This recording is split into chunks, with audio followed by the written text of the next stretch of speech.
Hello, welcome to प्रथम IAS. तो आज बहुत ही ऐतिहासिक दिन है। सुप्रीम कोर्ट का फैसला आ चुका है। EWS quota, that is economically weaker sections, और ये एक ऐसा कोटा था जिसमें 10% जो है ना आपको रिजर्वेशन दिया गया था।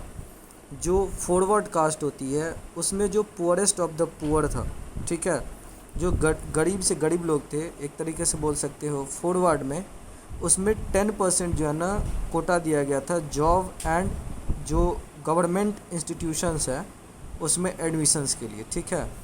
तो आज कॉन्स्टिट्यूशनल बेंच, जो कि 3 जज की बेंच ने सुप्रीम कोर्ट के 5 जज के बेंच को एक तरीके से फॉरवर्ड कर दिया था केस को।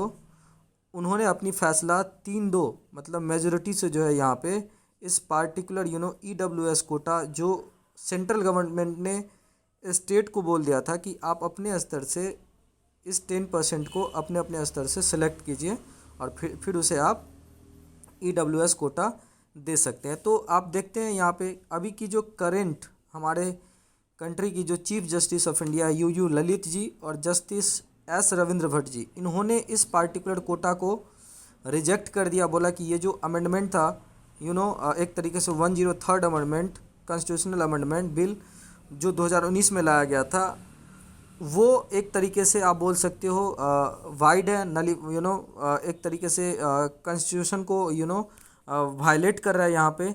और उसके साथ साथ 3 जो जज थे, जिसमें से एक थे आपको दिनेश माहेश्वरी जी, उसके बाद आपको जस्टिस बेला एम त्रिवेदी, और एक थे आपको Pardiwala, justice J B Pardiwala. तो लगभग 3-2 से यहाँ पे मेजोरिटी मिला इस कोटा को, और इन्हें जो है ना एक तरीके से कॉन्स्टिट्यूशनली करेक्ट माना गया है, ठीक है। तो इसके कुछ इंपॉर्टेंट पॉइंट है, जानने की कोशिश करते। तो सबसे पहला बात यह है कि 103rd मतलब जो 103वीं कॉन्स्टिट्यूशनल अमेंडमेंट एक्ट 2019 था, उसमें स्पेशल सेंट्रल गवर्नमेंट ने 10% कोटा लाया था।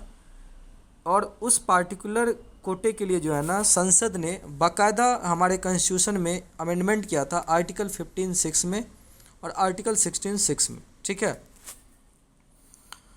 और फिर ये बोला था कि ये जो पार्टिकुलर 10% का रिजर्वेशन है, ये 50% के रिजर्वेशन से अलग है। आपको पता होगा कि हमारे देश में जो है ना इंदिरा सहनी केस 1992 की बहुत फेमस केस है। मैं आपको यहाँ पे बता देता हूँ। यहाँ पे आप देख रहे हैं कि जो मंडल कमीशन था, जिसको Indira Sawhney versus Union of India case भी कहते हैं, उसमें मेजर सुप्रीम कोर्ट जजमेंट आया था पोस्ट रिजर्वेशन। आपको पता होगा कि एक आपको लीडर हुआ करते थे, ठीक है, बिहार के, उन्होंने इस पार्टिकुलर कमेटी ने ही रिकमेंड किया था कि जो सुप्रीम SC ST और जो OBC है और जो स्पेशल इकोनॉमिक बैकवर्ड क्लास, उन सबको मिला करके 1992 में जो है ना 9 जज की बेंच ने उस पार्टिकुलर रिजर्वेशन जो 50% का कैप रखा गया था उसको सही ठहराया था। उसी पार्टिकुलर केस को क्या बोला जाता है, Indira Sawhney versus Union of India case, और ये 1992 में आई थी। और उस टाइम पे जो है ना क्रीमी लेयर करके, जो एक तरीके से आप बोल सकते हैं क्रीमी लेयर और नॉन क्रीमी लेयर करके, जो है ना आपको एक लिस्ट बनाया था कि OBC इस पार्टिकुलर 4 समुदाय में से क्रीमी लेयर वो होंगे जिसका एक पार्टिकुलर लिमिट तक उनका बेसिक एक तरीके से बोल सकते हैं उनकी क्षमता होगी आय करने की, ठीक है। तो जैसे अभी जो है EWS जो इकोनॉमिक वीकवर्ड जो आपको यहाँ पे इकोनॉमिकली जो वीक सेशन वाला यहाँ पे कोटा है, इसमें 8 लाख रुपीज़ जो है ना आपको गरीबी होने की एक तरीके से पर साल का इनकम बताया गया है। तो कहीं ना कहीं ये भी एक बहुत बड़ा कंसर्न है कि 8 लाख रुपीज़ अगर मान लीजिए कहीं पे अगर आप एक कैप रखते हो, लिमिट रखते हो कि उससे कम होगी, तो 8 लाख रुपये तो एक तरीके से बहुत हाई मिडिल क्लास में आ जाता है।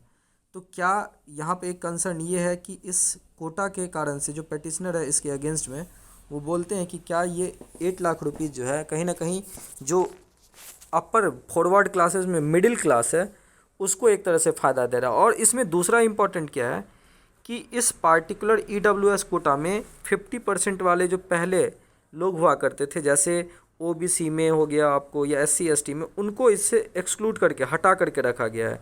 तो मतलब जो इस पार्टिकुलर EWS कोटा में जो जज हैं, स्पेशली जो यू ललित जी और यहाँ पे जो भट्ट साहब है, वो बोल रहे हैं कि क्या ये हमारी जो कॉन्स्टिट्यूशनल राइट टू इक्वालिटी, क्या उसको वायलेट नहीं कर रहा है, ठीक है। क्योंकि इसमें 50% के कैप वाले को जो इससे क्या किया जा रहा है, आपको बाहर निकाला जा रहा है, ठीक है। अगर आप इस पार्टिकुलर सिचुएशन में देखोगे तो इसमें एक और पॉइंट आती है, क्या ये बेसिक स्ट्रक्चर्स को तो नहीं वायलेट कर रहा है, ठीक है। फिर अगर आप इसमें एक इम्पॉर्टेंट चीज़ देखिएगा तो ये जो है ना पार्टिकुलर केस, ये फर्स्ट टाइम एक ऐसा कॉन्स्टिट्यूशनल बेंच वर्डिक्ट है जिसको लाइव स्ट्रीम किया गया है। और आज जो हमारे करंट सीजेआई हैं उनके एक तरीके से बोल सकते हो लास्ट दिन था, ठीक है। और सुप्रीम कोर्ट में स्पेशली, ठीक है, जो आपको अभी के करंट सीजेआई और भट्ट साहब थे, उन लोगों का कहना है, जो इसको डिसेंट मतलब इस पार्टिकुलर मेजोरिटी में नहीं थे, उनका कहना है कि आप यहाँ पे जो प्राइवेट अनएडेड इंस्टीट्यूशन है वो भी क्या करते हैं, कर सकते हैं, इस पार्टिकुलर केस को जो कोटा है उसको दे सकते हैं, जो कि एक तरीके से वायलेशन नहीं होगा बेसिक स्ट्रक्चर का। तो कुल मिलाकर के आप यहाँ पे देखिएगा कि EWS कोटा जो है वो 10% आपको जॉब एंड इंस्टीट्यूशन में गारंटी प्रोवाइड करेगा। लेकिन कंसर्न वही है कि क्या यहाँ पे जो कैप रखा गया है 8 लाख, ये कुछ ज़्यादा तो नहीं है, ठीक है। और यहाँ पे एक्सक्लूजन जो किया गया है, स्पेशली आपको 50% जो मंडल कमीशन के रिकमेंडेशन वाले जितने भी लोग हैं, उनको जो यहाँ पे एक तरीके से आप बोल सकते हो एक्सक्लूड किया गया है, तो वो भी एक बहुत बड़ी कंसर्न है, ठीक है। तो आप ज़्यादा से ज़्यादा कर क्या सकते हैं यहाँ पे, मान लीजिए मेजॉरिटी जो जजमेंट थे वो क्या बोले हैं कि रिविजिट करो reservation in larger interest of society. क्योंकि कहीं ना कहीं ये जो रिजर्वेशन है कुछ इसीलिए ही आया था ताकि जो समाज के गरीब तबके के लोग हैं, ठीक है, इकोनॉमिक पॉइंट ऑफ व्यू से रिजर्वेशन बहुत इंपॉर्टेंट है, ठीक है। हालांकि ये सारी चीज़ें जो है एक तरीके से आप बोल सकते हो कहीं ना कहीं जब फर्स्ट इंदिरा सैनी केस के समय जब मुहर लगी थी तो वहाँ पे मोस्टली जो भी समाज के लोग थे वो गरीब तो थे, लेकिन साथ साथ जाति के आधार पे जो है बेसिकली यहाँ पे एक तरीके से रिजर्वेशन हुआ था, ठीक है। और दूसरा बात है कि अब सेंटर को एक तरीके से सुप्रीम कोर्ट ने बोला है कि आप एक अच्छे तरीके से आप जो है ना रूल्स और रेगुलेशन तैयार करो, और ये जो कुछ कंसर्न्स है जैसे क्रीमी लेयर्स की, इन सब को जो है ना आप एक तरीके से रिविजिट कर सकते हो, ठीक है। ताकि जो लार्जर इंटरेस्ट में जो नीड आदमी है, जैसे मान लीजिए आज से 50 साल पहले किसी को अगर मान लीजिए मिला होगा रिजर्वेशन, तो ज़रूरी है कि उस रिजर्वेशन को ऐसा हो सकता है कि फ़ायदा उठा करके वो अच्छे जगह पहुंच गए हैं, तो उन्हें जो है एक तरीके से अब रिजर्वेशन से बाहर निकाल देनी चाहिए। क्योंकि जब रिजर्वेशन लाया गया था तो ऐसा हो सकता है कि उस टाइम पे जो हमारे लीडर्स थे वो यही सोचे होंगे कि अभी नीड है इकोनॉमिकली बेसिस पे, और इस मुख्यतः कास्ट के लोग जो गरीब है, तो इसीलिए इन लोगों को रिजर्वेशन दिया गया था। लेकिन उसमें जो आगे बढ़ चुके हैं उन्हें एक्सक्लूड करना और नए आदमी को जोड़ना, ये एक बहुत बड़ी बात होगी, पॉइंट ऑफ डिस्कशन होगी, जिसे लोगों को और जो हमारे पॉलिसी निर्धारण करने वाले लोग बैठे हैं उन्हें ध्यान में रखना पड़ेगा। तो उम्मीद करते हैं सेशन अच्छा लगा होगा। Thank you so much for watching this video.